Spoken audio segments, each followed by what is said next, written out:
August 9th, 1981, the day when the Seafair celebration comes to its pinnacle. The day of the APBA Sea Galley Gold Cup race. At a sweltering 99 degrees, the fans along the log boom and the shoreline were hot, but the thunderboats in the pits were hotter and raring to go. Since this year's race was the Gold Cup, there were a few changes in the rules, including the controversial fan plan. The idea was to run the 6 slowest qualifying boats against each other in the A heats and the 6 fastest qualifying boats in the B heats. Then at the end of the 4 heats, the fastest of the 6 slow boats would be invited to run with the 5 fastest boats in the Gold Cup final. Many of the drivers felt the plan was not in the best interest of the sport, including a wily Bill Munsey, who qualified the Atlas at a mere 107 miles per hour.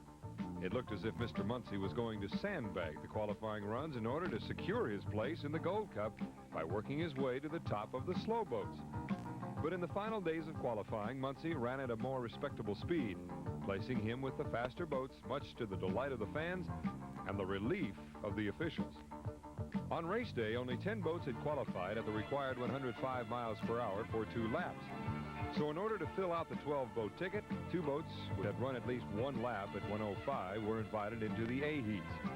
They were the Miss Rented Chops, driven by mild-mannered Tom Martin, and the Miss KYYX, driven by Brenda Jones, the only woman to drive competitively in an unlimited hydroplane race. Now for the qualifiers. First, the Miss Rock KISW, driven by Bob Miller. This boat dates back to 1970 when it was originally Chrysler-powered. She qualified at 105.7 miles per hour.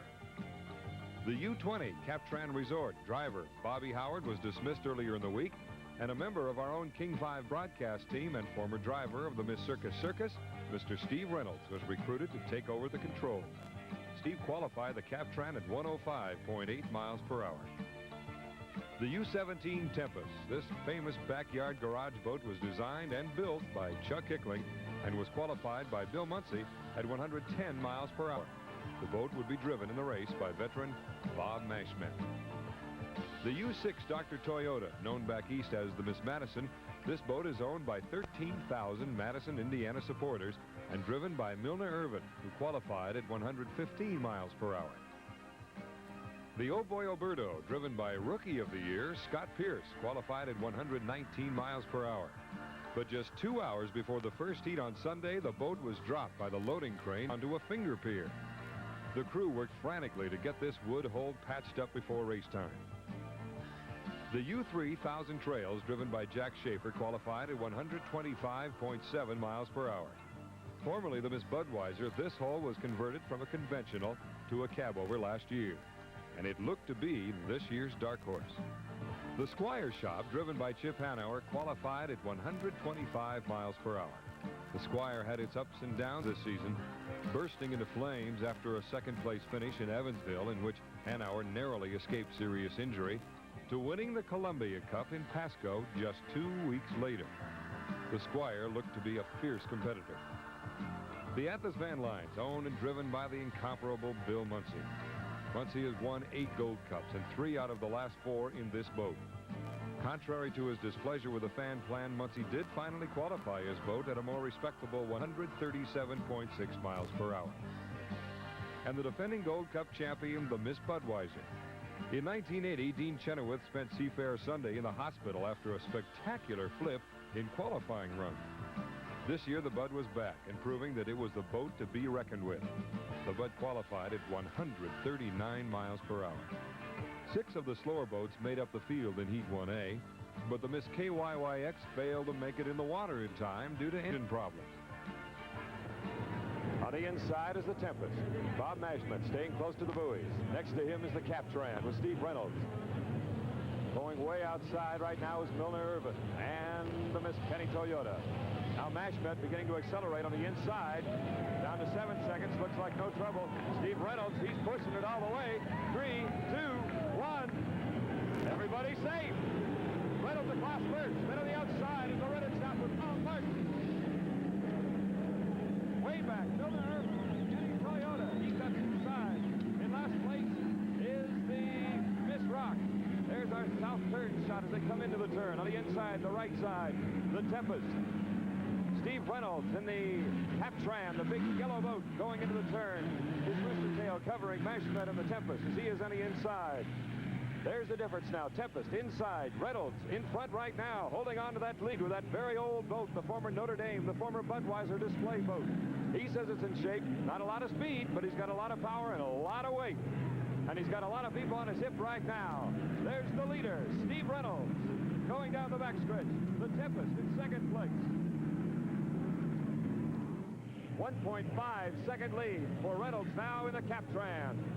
Little bumpy up there. Now remember, that's in the favor of Steve Reynolds. That thing plows through the water. It doesn't have to worry so much about jumping around.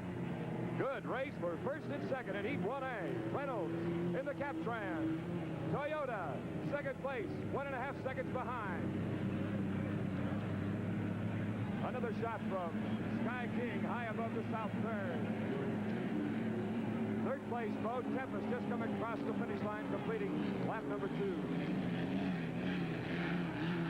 Second lap, 112 miles per hour for Reynolds, so he's still pushing, and he knows that Irvin is back there someplace. Look how close he is right now, just off the hip of Steve Reynolds. Oh, this is a great race. Look at this, going into the backstretch now. Irvin challenging. He's got great acceleration. Look at the race. This is for first place, ladies and gentlemen, on lap 3 in the backstretch. Reynolds turning it on. A little choppier out there now. As you know, the swells begin to grow coming off of that log boom, but that, as I said, is in the favor of Steve Reynolds. There he is, holding on, widening his lead just a bit. Swing a little wider now. Good driving by Reynolds, trying to force Irvin out a little bit farther, taking advantage of that. Oh, nice move. Nice move by Steve Reynolds. 6-second lead now for Reynolds. Steve, oh, you are driving a pretty good race, my man. Water conditions right up his alley right now. 105 was his speed. 100 for the Toyota on the 5th lap. Again, the picture you see on the right, if you're watching on television right now, is Bob Miller. The Miss Rock dead in the water. And there's Steve Reynolds cruising along. Looks like that Miller Irvin is saying, all right, I'll concede. And there's the difference. He'll save his machine for Heat 1B and try to go after Steve Reynolds later on. And save his machine he did. Steve Reynolds took Heat 1A with an average speed of 107 miles per hour. Milner Irvin in the Dr. Toyota was second, and Bob Mashmet in the Tempest was third. Heat 1B pitted the fastest boats and the top drivers against one another.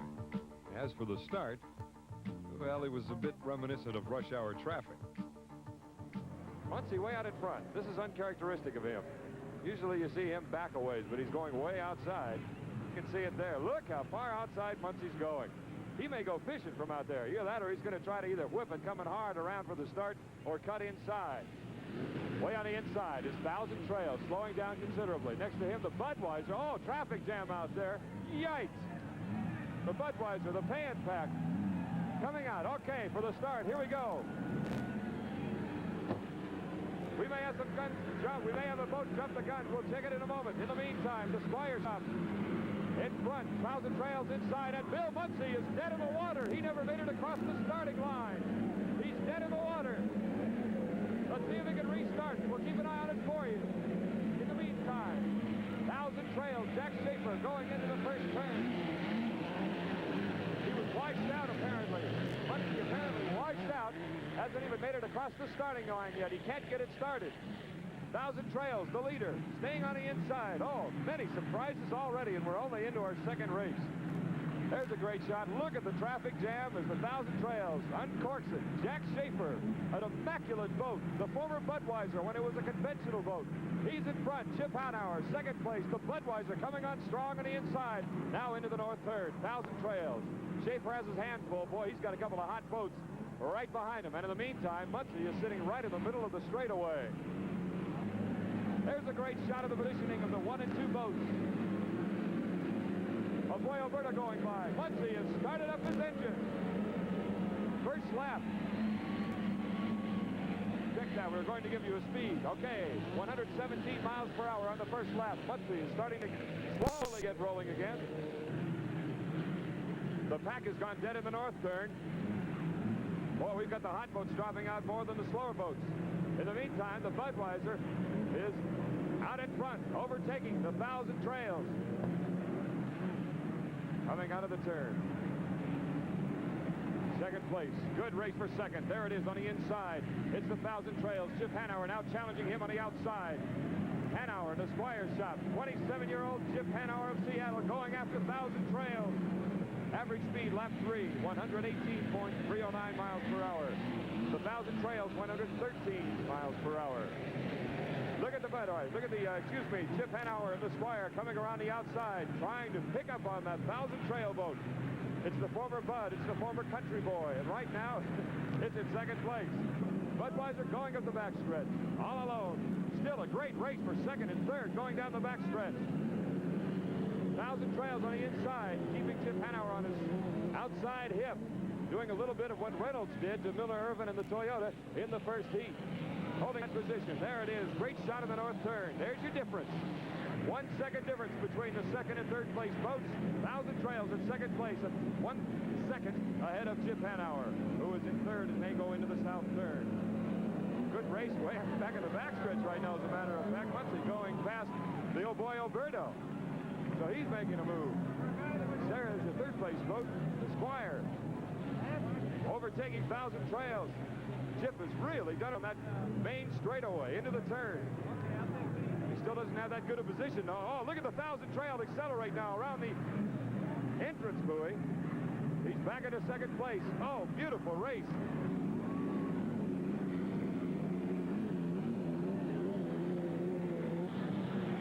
Budweiser wins it all. Heat 1B. And here's the race for second and third.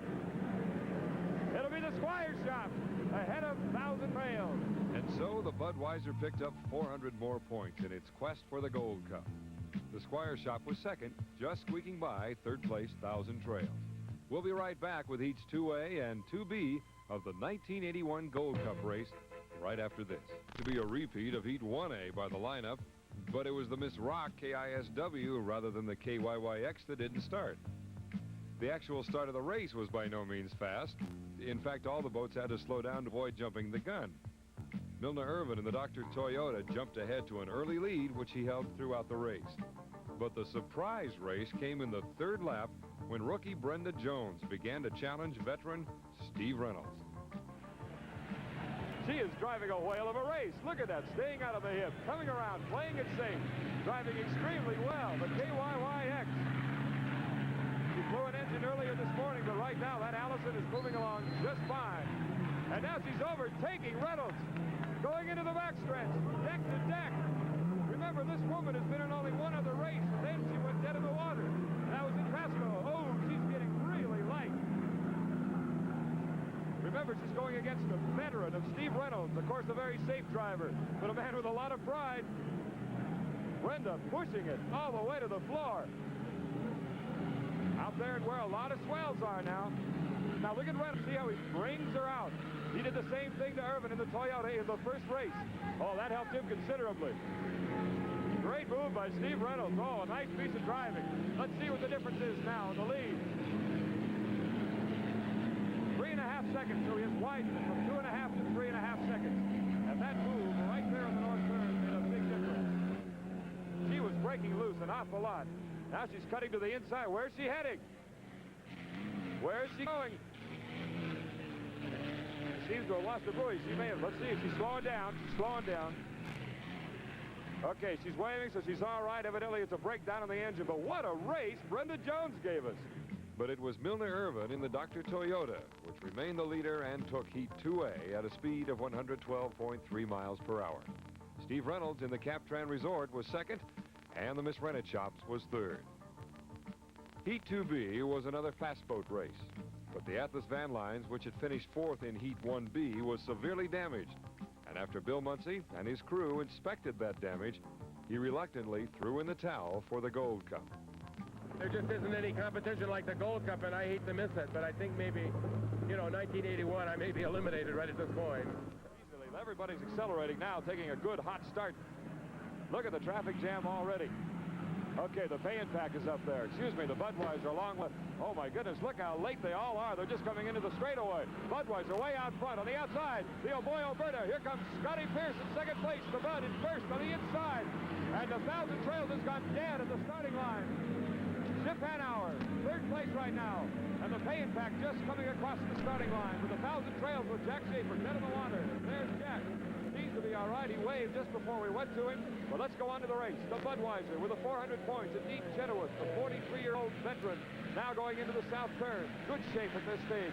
There's the lead. Let's try to break it down for you now as they go into the backstretch, rather. Budweiser out in the lead. There's Chip Hanauer.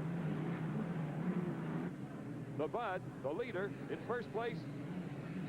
And now with a second lead for the Budweiser. Second place, boat, Chip Hanauer. Third place, Boy Alberta. Average speed, the Bud is slowed down slightly. 1:16.274 miles per hour. Down 3 miles per hour over lap 1 as they complete lap number 2. Chip Hanauer, second place. There's Chip going into the south third now. What a sleek-looking, beautiful, beautiful boat. Once they get that turbine fine-tuned, that's going to be one impressive machine. Johnny Walters, oh, flying high. My goodness, did you see how he broke loose there? Seems to be slowing down a bit, too. In the meantime, the Budweiser coming around the north turn. He has now an 11-second lead. That's lap number 3. Don't forget now, the 1,000 Trails is dead in the water right at the start-finish line. Jack Schaefer standing up, letting him know that he's all right and keeping the boats out of the way. That was that Squire's shot. Another shot from our Sky King in the turn as they start to string it out a bit now in this 4-boat field. And there's a man who is about to pick up another win and another 400 points. The Budweiser, you remember, has not won here since 1976. And Dean Chenoweth has not won a race in Seattle since 1970. But Chip Hanauer, the local boy, the man who grew up watching hydros here, in second place. There's the Bud, the winner of Heat 2B. So the Bud grabbed another 400 points for first place. The Squire was second, and the turbine-powered pay and pack was third. We'll be back with the final heats. The Gold Cup final went like this. The Bud had 800 points after winning 2 heats. The Squire had 600 after 2 second-place finishes. Then came the Alberta with 338 points, the 1,000 Trails, and the pay and pack with 225 each. And the Dr. Toyota was invited up from the slower boats to join in the final, with the Captran as the first alternate. But as luck would have it, 1,000 Trails had a stack fire while trying to get started. And then... So Steve Reynolds in the Captran, who had won the Seafair consolation race just 30 minutes earlier, was in contention for the Gold Cup. Bill Munsey assisted me in calling the race. Budweiser is swinging wide now. Somebody might duck under him right behind him. Oh, no, he came out behind him. Reynolds, he's getting washed out back there. Here comes the start. Chip Hanauer with an excellent start. Oh, Chip. Yeah. Oh, look at the pack. Oh. There goes the pay and pack with Johnny Walters. On the inside is the Budweiser. And the lead from this position looks like the pay and pack. And on the outside, going into the south third now to try to set it up for you. Chip Hanauer with a great start. Also, Johnny Walters in the pay and pack. Yeah, but watch his pack. If he can lay that corner beautifully, you watch him accelerate. He'll move right with the Budweiser. Let's look at him now as they come into the south turn, going into the straightaway. Right now, second place is pay and pack right now with Johnny Walters. And the Bud poured it on. On the pay and pack, he's keeping the pressure on the balance of the field. The battle for second and third right now is a vicious one. Chip Hanauer, the Squire shop, in third place. The Budweiser in first. There's the difference. The Bud coming around, heading for the entrance buoy. Well, the Squire's taking a real focused shot. Oh, what a rocket he is taking.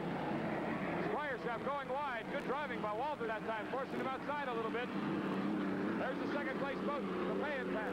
Average speed for the Budweiser, 1:26.592. He has a 3-second lead right now over the second place pay and pack. And Johnny Walters, former crew member for the man right next to me, Bill Munson, into the south third. There he is. He's a brand new chauffeur, and he's just super, and he's up for Rookie of the Year this year, and he's in good shape to win it along with Scott Pierce, who's doing beautifully.